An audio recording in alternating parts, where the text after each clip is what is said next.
What's on, ladies and gentlemen? My name's Ross, I like games, and today we need to take a little bit of a look at a brand new Transformers character card that's gonna been revealed by those lovely folks over at therawbots.com. Great website, one you should absolutely be checking out. Lovely folks, thanks for the reveal. I'll pop a link in the description, please do go make sure you check them out. It's Decepticon Quake. Decepticon Quake's a weird one. I like weird ones. So starting off then, we've got a 7-star body. We'll need a head, we'll get to that in a minute. And stats-wise, we're rocking 8 health, which is very bad and very low. Attack of 4 or 5, which is about what we'd expect or a bit higher. And defense of 2 or 3, which is about what we would expect or a bit higher. The health here, not good. However, both the attack and the defense are a little bit higher than we would usually expect on a 7-star character, and for that, I'm kind of thankful if I'm honest with you. Now, if we start off with the bot mode skill here, when this or another character is KO'd, do 1 damage to each other character. Now, each is in capital letters there. And what it's really doing is poking us and prodding us and giving us a little bit of a reminder. It doesn't say enemy character, it says character. That's extremely important. You see, it doesn't just hurt your opponent, it hurts you as well. All of your characters, all of your opponent's characters all take 1 damage. Now, of course, there is something good to be done here, and that is essentially that if you can get one of your opponent's characters down to 1 health remaining, then take down one of their other characters, the extra damage, the non-attack damage, as I would call it, the cheeky damage from the KO will actually go and KO another character. You can be working on a double KO, and that's rather nice and rather lovely. That's a pretty cool thing about Quake here. I like Quake for that. Makes me very happy. Now, moving over into Alt Mode, if it is your only character on the battlefield, you've got +2 attack. Now, on the one hand, this is nice. On the other hand, this has got 1 less attack than you've got in body mode. So it's only really +1 attack. Having said that, you do have the higher defense in alt mode. So this really means that if it's your only character, you can essentially sit there and chill in alt mode, safe in the knowledge that you've got the higher attack and the higher defense, and we're doing quite well. Of course, this should remind you all of a character from back in Wave 1. We had Bumblebee. Now, there were a couple Bumblebees in Wave 1. We are specifically talking Legendary Warrior. While this is your only character on the battlefield, you get +2 attack and +2 defense. Now, having said that, Bumblebee was rocking 5 attack, 1 defense, so it would go up to 7 and 3 rather than 6 and 3, but you're a little bit cheaper, so kind of call it a draw. And this isn't a secret rare character, it's an uncommon, so it's got that going for it. So it's a weird kind of character because in body mode, you're trying to take KOs and get extra damage, and then potentially be setting up multiple KOs.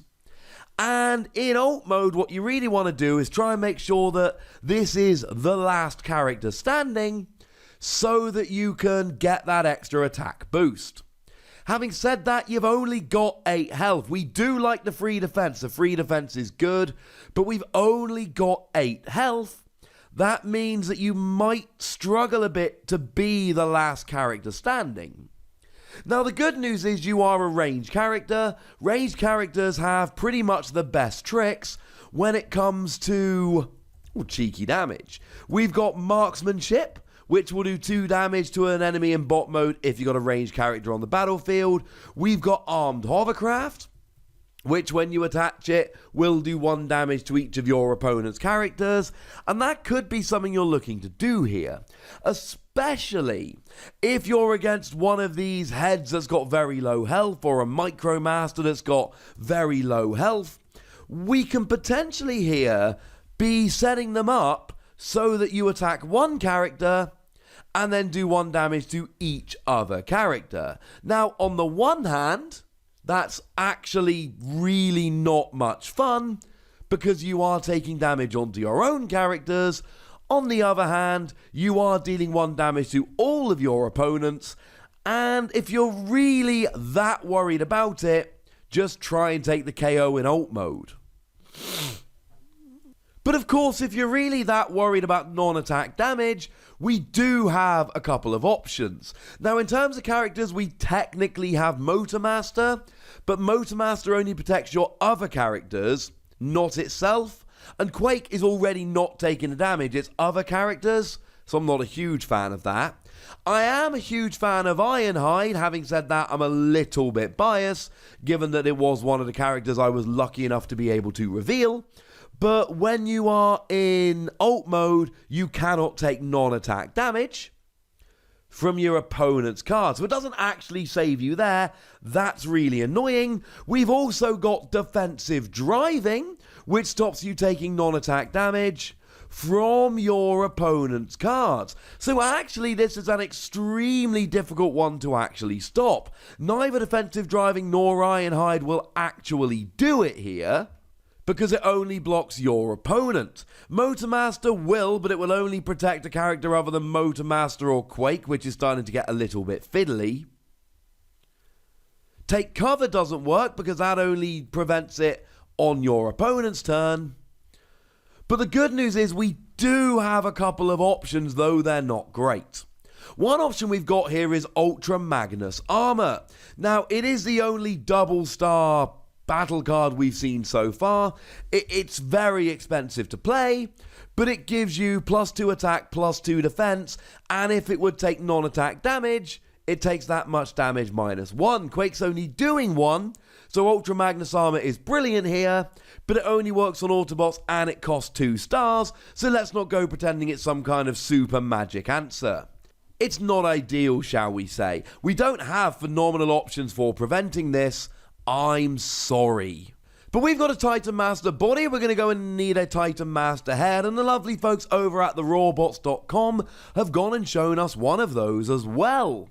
Say hello to Kasim, a 4-star head, which basically means it's as expensive as heads actually get. It's very expensive. Now, it does give you +2 attack when it is attached as a head, and this thematically fits Quake quite nicely here. You've got moderately nice attack, plus you've got boosted attack if you're the last character remaining, so you go and get yourself a little bit of the +2 attack here, and actually, that's quite nice. That's working out alright. It means that you've naturally got an attack of, well, depending where you're going with this, mode you're in, either 6 or 7, but if you're the last character remaining, you've probably got Kasim already on you, and now you've actually got a natural attack of 8, which is Optimus Prime Battlefield Legend good. That's really quite heavy. Having said that, it does put you from a 7-star to an 11-star character, which puts you from a fairly cheap character to a fairly expensive character. You have been warned. Now, in terms of adding attack using this, we do have a +1 attack. That is an option that we've got at the moment. It actually came around on Monxo. And we've seen this quite a bit, actually. We've got basically a +1 attack and a +2 attack, and we're getting a suite of heads that do basically whatever we want. And this is actually perfectly in proportion. Monxo is a 2-star that gives you +1 attack. This is a 4-star that gives you +2 attack. Honestly, I'd be tempted to go with a little bit of extra health here. Maybe play something like Grax, because your health is extremely low, and you really benefit from being the last character standing, so I think 3 stars for +5 health, I would usually rather have than the 4 stars for +2 attack. Because your health is so naturally low, I think we need to deal with it. Now, when your Transformer gets KO'd and you head on over into the head being a bot, we've got 4 attack, 4 health, 0 defense. Cool. Look, you ain't lasting long, alright? It ain't happening. You aren't going to last very long at all. That's fine. Because you've got 4 health, which is going to put you out of range for the vast majority of cheeky damage options, which means your opponent is actually going to have to attack to take you down, which honestly is about the best you can hope for from these heads. And you've got a natural attack of 4, which is higher than a lot of the heads actually end up getting when they turn into bots. I've said it before and I'll say it again. These bots are coming out with terrible health and they ain't going to be on the field very long. Your best bet here is to try and get one big attack before your opponent inevitably gets a one-hit KO. And when I'm looking at a head turning into a bot, there are 2 things I care about. I want enough attack to get a decent attack off before I go down, and I want enough health that my opponent's got to actually attack to get rid of me, and I like this. I think we get exactly what we're looking for. Having said that, Grax has 5 health and the same 4 attack, and is only a free cost, and I know Grax is becoming one of my favourite heads, but it is an objectively better bot for the cost. It's also a melee character and a Titan Master. There's not even any traits different here. And when you've got naturally low health and that's your biggest worry, boosting the health is what you need to do. I should mention, going back very quickly to Quake here, you are a tank, so that does give you access to a bunch of tricks. As far as I'm concerned, the best of which is Hunker Down. Lets you do extra flipping, while also getting armor from the discard pile, the scrap pile onto it, which as far as I'm concerned is a pretty big bonus. Yeah. Put this one in the pile of ones I want to test, because it could be kind of fun. Shout out once again to the lovely folks at therawbots.com. I'll pop a link in the description, make sure you check them out. For now, ladies and gentlemen, I would like to know what you think about this particular card and the head that goes along with it. So let me know in the comment section. Go nuts, be nice. And then make sure you like this video, subscribe to this channel, and follow me on Twitter at @TheWassy, where we talk Transformers and a whole bunch of other games. And please do make sure you're checking out patreon.com/PTCG Radio, where you can support the channel, get some bonus podcasts, all that fun stuff. But by far the most important thing, as always, look after yourselves till next time, would ya? Thank you very much for watching. My name's Ross, and you've been watching Wassy Plays.